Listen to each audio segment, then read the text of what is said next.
ನಮಸ್ತೆ, ನಮ್ಮ ಕುಟುಂಬ ಕನ್ನಡ ವ್ಲಾಗ್ಸ್ಗೆ ತಮ್ಮೆಲ್ಲರಿಗೂ ಸ್ವಾಗತ. ನಾನು ನಿಮ್ಮ ಪ್ರೀತಿಯ ಕನ್ನಡತಿ ಭಾಗ್ಯ. ಫ್ರೆಂಡ್ಸ್, ಎಲ್ಲರೂ ಹೇಗಿದ್ದೀರಾ? ಹೋಪ್ ಎಲ್ಲರೂ ಸೇಫಾಗಿ ಚೆನ್ನಾಗಿದ್ದೀರಾ ಅಂತ ಹೇಳಿ ಭಾವಿಸ್ತಾ ಇವತ್ತಿನ ವೀಡಿಯೋನ ಶುರು ಮಾಡ್ತಾ ಇದ್ದೀನಿ. ಇವತ್ತು ಡೇ 2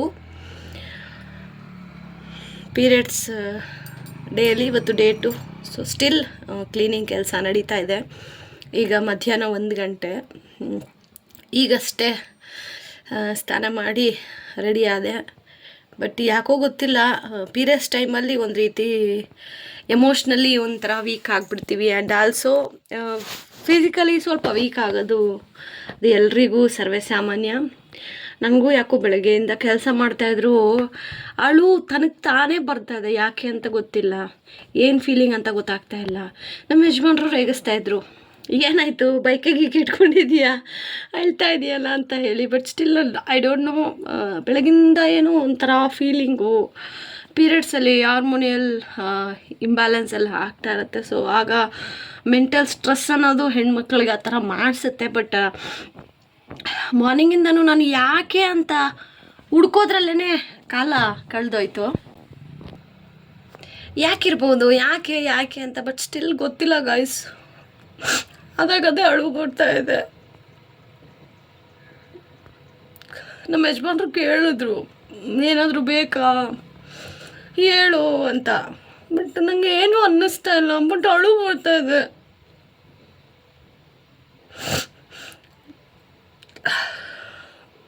ಪೀರಿಯಡ್ಸಲ್ಲಿ ಈ ಥರ ಆಗೋದು ಕಾಮನ್ನು. ಬಟ್ ರೀಸನ್ ಇಲ್ಲದೆ ಯಾರಿಗಾದರೂ ಅಳು ಬರುತ್ತಾ? ನಂಗೆ ಬರುತ್ತೆ.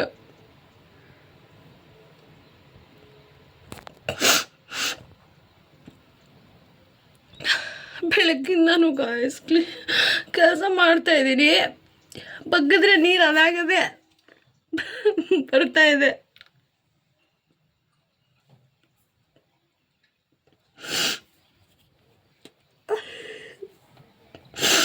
ಇನ್ನು ತಲೆಗೆ ಎಣ್ಣೆ ಹಾಕಿಲ್ಲ, ಎಣ್ಣೆ ಹಾಕ್ಬೇಕಿನ್ನು.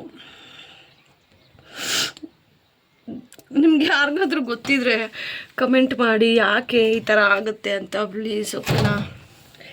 ಇವತ್ತು ಹೆಂಗೆಲ್ಲ ಇರುತ್ತೆ ಅಂತ ಗೊತ್ತಿಲ್ಲ. ಬಟ್ ಮಾರ್ನಿಂಗ್ ಸ್ವಲ್ಪ ವೀಡಿಯೋ ಬೈಟೆಲ್ಲ ಶೂಟ್ ಮಾಡಿದ್ದೀನಿ, ಅದೆಲ್ಲ ಹಾಕ್ತೀನಿ, ನೋಡ್ಕೊಂಬನ್ನಿ. ಆ್ಯಂಡ್ ಇದಕ್ಕೆ ರೀಸನ್ ಗೊತ್ತಿದ್ರೆ ದಯವಿಟ್ಟು ಕಮೆಂಟ್ ಮಾಡಿ, ಯಾಕೆ ಸುಮ್ಮನೆ ಅಳು ಬರುತ್ತೆ ಅಂತ.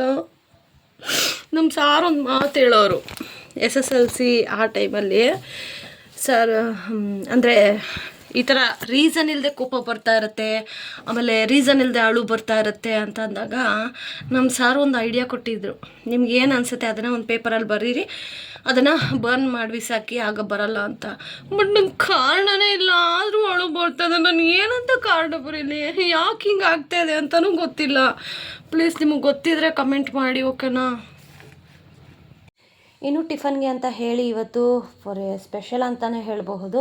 ಯಾಕೆ ಅಂತಂದರೆ ಈ ರೈಸು, ಸಾಂಬಾರು ಮತ್ತು ಬೇರೆ ಚಪಾತಿ ಅವೆಲ್ಲ ಮಾಡಬೇಕಂದ್ರೆ ತುಂಬ ಟೈಮ್ ಹಿಡಿಯುತ್ತೆ.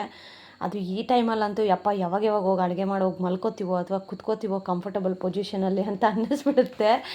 ನಾನೊಬ್ಳಿಗೆ ಹೀಗೇನಾ, ನಿಮ್ಮಲ್ಲಿ ಯಾರಿಗಾದರೂ ಹೀಗೇನಾ ಕಮೆಂಟ್ ಮಾಡಿ. ಸೊ ಅದಕ್ಕೆ ಇವತ್ತು ಈಸಿಯಾಗಿ ಹೋಗುವಂತಹ ಕುಷ್ಕ ಥರ ಮಾಡಿದ್ದೆ. ಅಂದರೆ ಬಟಾಣಿ ಅದೆಲ್ಲ ಹಾಕಿ, ಟೊಮೊಟೊ ಎಲ್ಲ ಕಡಿಮೆ, ಇದು ಟೊಮೊಟೊ ಬಾತ್ ಅಲ್ಲ, ಲೈಕ್ ಕುಷ್ಕ ಥರ.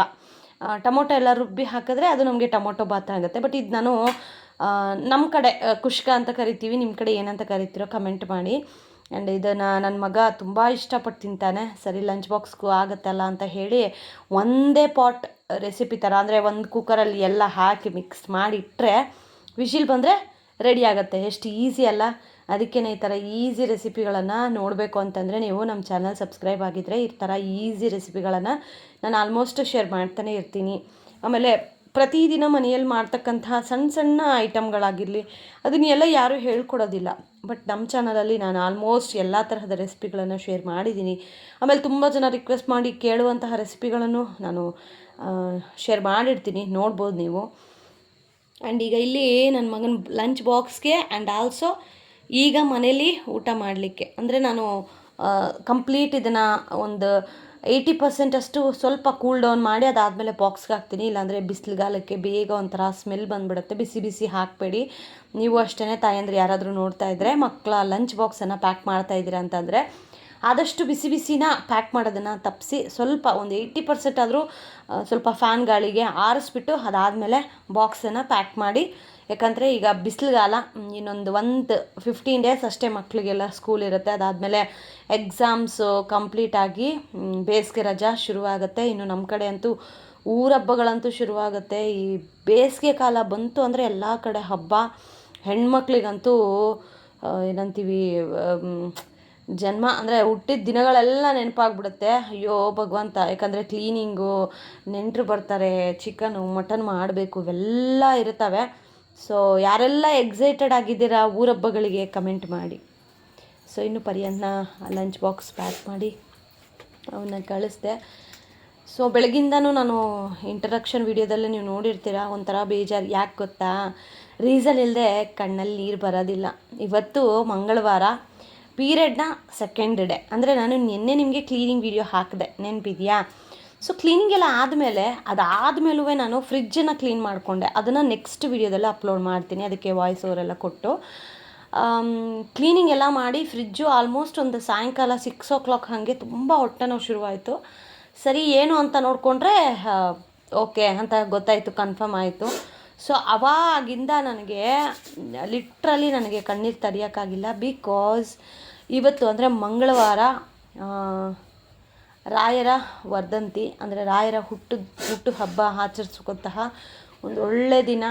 431ನೇ ವರ್ಧಂತಿ. ಸೊ ಪೂಜೆ ಮಾಡೋಕ್ಕಾಗಲಿಲ್ವಲ್ಲ ಅನ್ನೋ ಬೇಜಾರಿಗೆ ಕಣ್ಣಲ್ಲಿ ನೀರು ಬರ್ತಾಯಿದೆ. ಬಟ್ ನನಗೆ ಹೇಳ್ಕೊಳ್ಳೋಕ್ಕೆ ಏನು ಅಂತ ಗೊತ್ತಾಗ್ತಾ ಇಲ್ಲ. ಬಟ್ ಈಗ ತಂದೆ ಮಕ್ಕಳ ಒಂದು ಬಾಂಧವ್ಯ ಹೇಗಿರುತ್ತೆ, ತಾಯಿಗೆ ನಾವು ಏನು ಹೇಳಲಿಲ್ಲ ಅಂದರೂ ಅರ್ಥ ಆಗುತ್ತೆ. ಸೊ ಅದೇ ಥರ ನನ್ನ ಅಪ್ಪ ರಾಯರಿಗೂ ನಾನು ಪಡ್ತಾ ಇರೋ ನೋವು ಅರ್ಥ ಆಗಿದೆ ಅಂತ ಅನ್ಕೋತೀನಿ. ಸೊ ಇವತ್ತು ನನ್ನ ಮಗನ ಕೈಯಲ್ಲೇ ಪೂಜೆ ಮಾಡಿಸೋಣ ಸರಿ ಅಂತ ಹೇಳಿ. ಆ್ಯಂಡ್ ಒಳ್ಳೆಯದಾಯಿತು, ಬಿಕಾಸ್ ನೆಕ್ಸ್ಟ್ ಹಬ್ಬಗಳು ಶುರುವಾಗ್ತಾಯಿದೆ. ಸೊ ಇನ್ನು ಹಬ್ಬದ ಟೈಮಲ್ಲಿ ಪೀರಿಯಡ್ ಆಗಿದ್ದರೆ ಅದು ಇನ್ನೂ ಬೇಜಾರು. ಅದಕ್ಕೆ ಈಗಾಗಿದ್ದು ಒಂಥರ ಒಳ್ಳೆಯದೇ. ರಾಯರು ಮಾಡೋದೆಲ್ಲ ಒಳ್ಳೆಯದಕ್ಕೆ ಅಂತ ಸುಮ್ಮನೆ ಹೇಳೋದಿಲ್ಲ.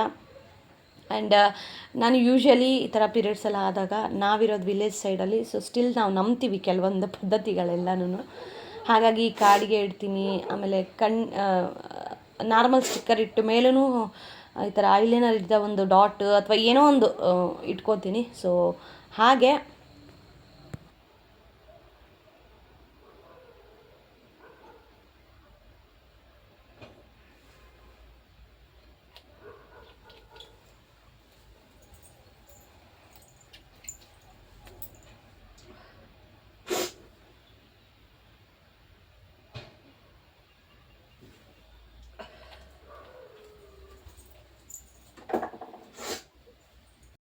ರೆಡಿಯಾಗಿ ಇವತ್ತು ಏನೂ ಕೆಲಸ ಮಾಡೋಕ್ಕೆ ಮೂಡೇ ಇರಲಿಲ್ಲ. ಸ್ವಲ್ಪ ರೆಸ್ಟ್ ಮಾಡಿದ್ದಷ್ಟೇ, ನೆನೆ ಮಲಗಿದ್ದೆ. ಸೊ ಇನ್ನು ಸಾಯಂಕಾಲ ನನ್ನ ಮಗ ಬಂದಮೇಲೆ ನೀಟಾಗಿ ಅವನಿಗೆ ತಲೆ ಸ್ನಾನ ಮಾಡಿಸಿ ಮಡಿ ಉಡಿಸಿ, ಇವತ್ತು ರಾಯರ ಹುಟ್ಟಿದಬ್ಬ ಅಂತ ಹೇಳಿದ್ದಕ್ಕೆ ನನ್ನ ಮಗನೂ ಫುಲ್ ಎಕ್ಸೈಟೆಡ್ ಆಗಿ, ಹೌದಾ ಇವತ್ತು ರಾಯರ ಬರ್ಡೇನಾ? ಮೊನ್ನೆ ನನ್ನ ಬರ್ಡೇ ಆಯಿತು, ಇವಾಗ ರಾಯರ ಬರ್ಡೇ, ಹೆಂಗಮ್ಮ ಇದು 1 ಮಂತಲ್ಲಿ ಅಂತ ಫುಲ್ ಖುಷಿಯಾದ. ಅದಾದಮೇಲೆ ಹೂವು ಎಲ್ಲ ಅವನೇ ನೀಟಾಗಿಟ್ಟು ಅಲಂಕಾರ ಎಲ್ಲ ಪಾಪ ಮಗುನೇ ಮಾಡ್ದೆ. ಆಮೇಲೆ ನಾವು ದೇವಸ್ಥಾನದಿಂದ ತಂದಿದ್ವಲ್ಲ ಲಡ್ಡು, ತೀರ್ಥ ಅದೆಲ್ಲ. ಸೊ ಅದು ಎಲ್ಲದಕ್ಕೂ ನನ್ನ ಮಗ ನೋಡಿ ನಾನು ಹೇಳೇ ಕೊಡಲಿಲ್ಲ, ಅವನೇನೇ ತೀರ್ಥಕ್ಕೂ ಹೂವು ಇಟ್ಟು, ಪ್ರಸಾದದ ಮೇಲೆ ಒಂದು ಹೂವು ಇಟ್ಟು, ಆ ಪುಟಾಣಿ ಕೈಗಳಲ್ಲಿ ಹೀಗೆಲ್ಲ ಇಟ್ಟು ಪೂಜೆ ಮಾಡಿದಾಗ ನಿಜವಾಗ್ಲೂ ಲಿಟ್ರಲಿ ಒಂಥರ ಬೇಜಾರಾಯ್ತು ನನಗೆ. ಇವತ್ತು ರಾಯರು ಹುಟ್ಟಿದಬ್ಬ ನಾವು ಪೂಜೆ ಮಾಡೋಕ್ಕಾಗಲಿಲ್ವಲ್ಲ ಅಂತ. ಆಮೇಲೆ ತುಂಬ ಜನ ಸಬ್ಸ್ಕ್ರೈಬರ್ಸು ಅಷ್ಟೇ ನನ್ನ ಕೇಳಿದರು, ಯಾಕಕ್ಕ ನೀವು ರಾಯರ ವರ್ಧಂತಿನ ಆಚರಿಸ್ಲಿಲ್ವಾ ಅಂತ. ಆ ಥರ ಕೇಳಿದಾಗೆಲ್ಲ ಒಂಥರ ಬೇಜಾರಾಗೋದು ನನಗೆ. ಬಟ್ ಆಗೋದೆಲ್ಲ ಒಳ್ಳೇದಕ್ಕೇನೆ. ಕೆಲವೊಂದು ಸಾರಿ ನಾವು ಅನ್ಕೋತೀವಿ, ಅಯ್ಯೋ ಯಾಕೆ ರಾಯರ ನನ್ನ ಕೈಲಿ ಪೂಜೆ ಮಾಡಿಸ್ಕೊಳ್ಳಿಲ್ವಲ್ಲ ಇವತ್ತು ಅಂತ. ಬಟ್ ಅದಕ್ಕಿಂತ ಮೀರಿ ರಾಯರೇ ನಮ್ಮ ಜೀವನದಲ್ಲಿ ಇಷ್ಟೆಲ್ಲ ಪವಾಡಗಳನ್ನು ಮಾಡಬೇಕಾದ್ರೆ ಇದೂ ಯಾವುದೋ ಒಂದು ಒಳ್ಳೇದಕ್ಕೇನೆ. ಯಾಕೆ ಅಂತಂದರೆ ನೆಕ್ಸ್ಟ್ ಹೋಳಿ ಹಬ್ಬ ಬೇರೆ ಇದೆ. ಸೊ ಆ ಹಬ್ಬದಲ್ಲಿ ಪೀರಿಯಡ್ ಆಗಿದ್ದರೆ ಒಂಥರ ಅದು ಇದ್ದಿದ್ದು ಬೇಜಾರಾಗ್ತಾಯಿತ್ತು. ಸೊ ಇದು ಒಂಥರ ತಂದೆ ಮಕ್ಕಳ ಬಾಂಧವ್ಯ ಅನ್ನೋ ಥರ ನಾನು ಏನು ಅಷ್ಟು ಬೇಜಾರಲ್ಲಿ ಹತ್ಕೊಂಡು ಆ ಥರ ಇದ್ದು. ಸೊ ನೀವು ನಂಬೋದಿಲ್ಲ, ದಟ್ ಈವ್ನಿಂಗ್ ಅಂದರೆ ಪರ್ಯಂತಿಗೆ ನೋಡಿ ಇವಾಗ ಊಟ ಹಾಕ್ಕೊಡ್ತಾ ಇದ್ದೀನಿ. ನಾನು ಬೆಳಗ್ಗೆ ಟೊಮೊಟೊ ಬಾತ್ ಮಾಡಿದ್ನಲ್ವ, ಖಾಲಿ ಆಗಿತ್ತು. ಸರಿ ಅಂತ ಹೇಳಿ ಈರುಳ್ಳಿ ಚಟ್ನಿ ಮಾಡಿ ಅನ್ನ ಮಾಡಿದ್ದೆ. ಈರುಳ್ಳಿ ಚಟ್ನಿಗೆ ತುಪ್ಪ ಹಾಕ್ಕೊಂಡು ತಿಂದರೆ ತುಂಬ ಚೆನ್ನಾಗಿರುತ್ತೆ. ಸೊ ಅದಕ್ಕೆ ತುಪ್ಪ ಮತ್ತು ಈರುಳ್ಳಿ ಚಟ್ನಿ ಹಾಕ್ಕೊಡ್ತಾ ಇದ್ದೀನಿ. ನಾನು ಊಟ ಮಾಡ್ತಾ ಇರೋದೇ ಇವಾಗ ಪರ್ಯಂತ ಬಂದು ಪೂಜೆ ಎಲ್ಲ ಆದಮೇಲೆ 4:15 ನಾನು ಊಟ ಮಾಡ್ತಾಯಿದ್ದೀನಿ. ಊಟ ಮಾಡೋಕ್ಕೆ ಮನಸ್ಸಿರಲಿಲ್ಲ, ಬಟ್ ಹೊಟ್ಟೆ ಕೇಳಬೇಕಲ್ಲ, ಅದಕ್ಕೆ ಅಂತ ಊಟ ಮಾಡಿಬಿಟ್ಟು ನಾನು ನನ್ನ ಮಗ ಇಬ್ಬರೂ ಈವೆಂಟಿಗೆ ರೆಡಿ ಆಗ್ತಾಯಿದ್ವಿ. ಅದೇ ಟೈಮ್ಗೆ ನನಗೆ ನಮ್ಮ ಮನೆ ಒಂದು ಯಾರೋ ಒಬ್ಬರು ತುಂಬ ಹತ್ತಿರದವರು ಬಂದು ರಾಯರ ಪ್ರಸಾದ ಕೊಡೋಕೆ ಬಂದರು. ನಾನು ಅದಕ್ಕೆ ಇಲ್ಲ, ನಾನು ಮುಟ್ಟಂಗಿಲ್ಲ, ನನ್ನ ಮಗನ ಕೈಲಿ ಕೊಡಿ ಅಂತಂದೆ. ನೋಡಿ ಆ ತಂದೆ, ನಾನು ಇದ್ದೀನಿ, ಯಾಕೆ ತಲೆ ಕೆಡ್ಸ್ಕೊತೀಯ ಕಂದ ಅಂತ ಹೇಳಿ ಪ್ರಸಾದ ರೂಪದಲ್ಲಿ ಅವ್ರು ಹೋಗಿರೋದು ನನಗೆ ಗೊತ್ತಿಲ್ಲ, ಬಟ್ ಇದನ್ನೇ ನಾವು ಪವಾಡ ಅಂತ ಹೇಳ್ತೀವಿ. ರಾಯರು ನನ್ನ ಜೀವನದಲ್ಲಿ ಎಕ್ಸ್ಪೆಷಲಿ ಬಂದ ಮೇಲೆ ತುಂಬಾ ಚೇಂಜಸ್ ಆಗಿದೆ. ನನ್ನ ಜೀವನದಲ್ಲಿ ಕೆಲವೊಬ್ಬರನ್ನ ತುಂಬ ನಂಬಿದ್ದೆ ಗೈಸ್, ತುಂಬ ನಂಬಿದ್ದೆ, ಇವರೇ ಎಲ್ಲ ನನಗೆ ಅನ್ನೋ ಥರ ನಂಬಿದ್ದೆ. ಬಟ್ ರಾಯರು ನನ್ನ ಜೀವನಕ್ಕೆ ಬಂದಮೇಲೆ ಅಯ್ಯೋ ಗೂಬೇಕಂದ, ಇನ್ನೂ ಇದರಲ್ಲಿದೆಯಾ, ನಿನ್ನವ್ರು ಯಾರು, ನಿನ್ನವ್ರು ಅಲ್ಲದೆ ಇರೋರು ಯಾರು ನಾನು ತೋರಿಸ್ತೀನಿ ಅಂತ ಹೇಳಿ ಆ ನನ್ನಪ್ಪ ರಾಯರು ನಮ್ಮವ್ರು ಯಾರ್ಯಾರು, ನಮ್ಮವ್ರು ಯಾರ್ಯಾರಲ್ಲ ಅಂತ ನನಗೆ ಆಲ್ರೆಡಿ ಮನದಟ್ಟು ಮಾಡಿಕೊಟ್ಟಿದ್ದಾರೆ. ಸೊ ಎಷ್ಟೋ ವಿಚಾರಗಳಲ್ಲಿ ಇವತ್ತು ನಾವಿಷ್ಟು ನೆಮ್ಮದಿಯಿಂದ ಜೀವನ ಮಾಡ್ತಾಯಿದ್ದೀವಿ. ನಾನಿಷ್ಟು ಸ್ಟ್ರಾಂಗ್ ಆಗಿದ್ದೀನಿ ಅಂತಂದರೆ ಅದಕ್ಕೆ ಕಾರಣ ರಾಯರೇನೆ. ಸೊ ಇವತ್ತಿಗೂ ಹೇಳ್ತೀನಿ, ನಿಮ್ಮ ಕೈಲಿ ಆಡಂಬರವಾಗಿ ಪೂಜೆ ಮಾಡೋಕ್ಕಾಗಲಿಲ್ಲ ಅಂದರೂ ಪರವಾಗಿಲ್ಲ, ನಿಮ್ಮ ಮನಸ್ಸಿಗೆ ತೋಚಿದ್ದು, ಯಾರ್ಯಾರೋ ಹೇಳ್ತಾರೆ, ಈಗ ನಾನು ಹೇಳ್ಬೋದು, ಇನ್ನೊಬ್ಬರು ಹೇಳ್ತಾರೆ, ಅದು ಯಾವುದು ಲೆಕ್ಕಕ್ಕೆ ಇಟ್ಕೋಬೇಡಿ. ನಿಮ್ಮ ಮನಸ್ಸಿಗೆ ರಾಯರನ್ನು ಯಾವ ರೀತಿ ಪೂಜೆ ಮಾಡಬೇಕು ಅಂತ ಅನಿಸುತ್ತಲ್ಲ, ಆ ಥರ ಪೂಜೆ ಮಾಡಿ ರಾಯರು ಬೇಗ ಒಲಿತಾರೆ. ಸೊ ಬೇರೆಯವ್ರನ್ನ ನೋಡಿ ಆಡಂಬರವಾಗಿ ಪೂಜೆ ಹೂವು ಹಾಕಿದ್ರೇ ರಾಯರು ಒಲಿತಾರೆ, ದಯವಿಟ್ಟು ಆ ಥರ ತಪ್ಪು ಕಲ್ಪನೆ ಇಟ್ಕೋಬೇಡಿ. ನನ್ನ ಜೀವನದಲ್ಲಿ ಬಹಳಷ್ಟು ಪವಾಡಗಳನ್ನು ರಾಯರು ನನಗೆ ತೋರಿಸಿದ್ದಾರೆ. ಆ್ಯಂಡ್ ಇವತ್ತು ಆ ಬೇಜಾರಲ್ಲಿ ನಾನು ಏನು ಕಣ್ಣೀರು ಬರ್ತಾಯಿದೆ ಅಂತ ಹೇಳ್ತಾ ಇದ್ನಲ್ಲ, ಅದಕ್ಕೆ ಕಣ್ಣೀರು ಅದ್ರ ರೂಪವಾಗಿ ನನಗೆ ಪ್ರಸಾದನೇ ಸಿಕ್ತು. ಇದಕ್ಕಿಂತ ಉತ್ತರ ಬೇಕಾ? ಸೊ ಆ ತಂದೆಗೆ ಗೊತ್ತು ನನ್ನ ಮಗಳು ಅಳ್ತಾ ಇದ್ದಾಳೆ ಅಂತ ಹೇಳಿ. ಸೊ ಅವ್ರಿಗೆ ಗೊತ್ತಾಗಿದೆ ಅಂತ ಅಂದಮೇಲೆ ನಾವು ಜೀವನದಲ್ಲಿ ಎಷ್ಟು ಕಷ್ಟಪಡ್ತಾಯಿದ್ದೀವಿ, ಎಷ್ಟು ಸಫರ್ ಆಗ್ತಾಯಿದ್ದೀವಿ ಅಂತ ಅದೂ ಗೊತ್ತಿರುತ್ತೆ.